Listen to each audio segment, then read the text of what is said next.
And the United Nations started at the beginning of the year a very comprehensive reform process. And there's three main pillars in a way of reforms that are being reflected and undertaken.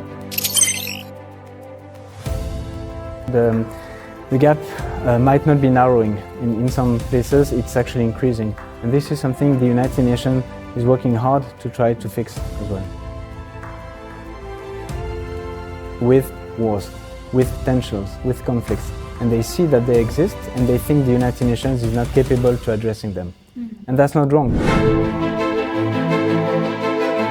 Mr. Philippe, thank you for your time. Thank you so much. What do you think the UN system should to do reform to address the challenges such as major power and such as regional conflicts, especially economic conflicts? And the United Nations started at the beginning of the year a very comprehensive reform process.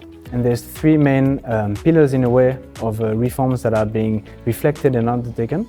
The first one is efficiency. The United Nations need to be more efficient. The second one is a review of the different mandates, because the United Nations is not one single entity. It's a galaxy of many funds, programs, institutes in the Secretariat, in other organs as well. And all of that makes a lot of sense, but many of them have a lot of different mandates by member states and countries. Some even thousands of mandates. So the United Nations is reviewing all of that to make sure that it can be better aligned and stronger. And the third element is restructure as well.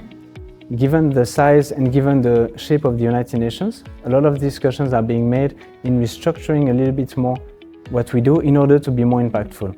So there are a lot of reforms that are going on. So are you afraid that the technology gap will increase the inequality in diplomatic discourse rights for developing countries? How do you view? Worried always, especially in the current context where we're facing multi-crisis. Now we're talking about a poly-crisis because we have different crises happening at the same time around the world. Of course, tensions and conflicts, but also environmental crisis, also challenges related to plastic, related to biodiversity. We had just last week a very big ocean conference in France as well to discuss the future of the oceans. So a lot of efforts are being made to tackle these global challenges. But of course, the gap might not be narrowing. In some places, it's actually increasing. And this is something the United Nations is working hard to try to fix as well. I think digital gap is very heavy, so how to change it? At the United Nations level, there's a lot of discussions ongoing and there's a lot of agencies already working on that. At the UNITAR level, what we try to do is we try to create more opportunities, especially for people who might not have necessarily everything.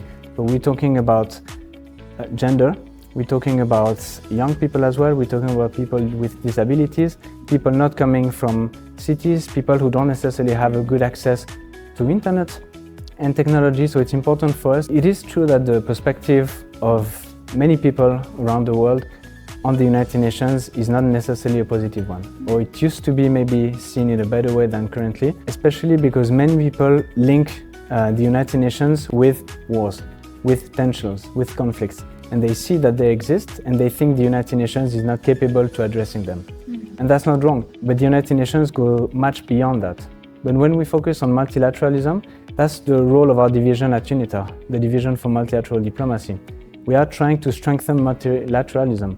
In Geneva and in New York, which are the two main centers for multilateralism, that's where all the major discussions are taking place on trade, on health, on environment, on AI. That's good. Thank you. Thank you so much.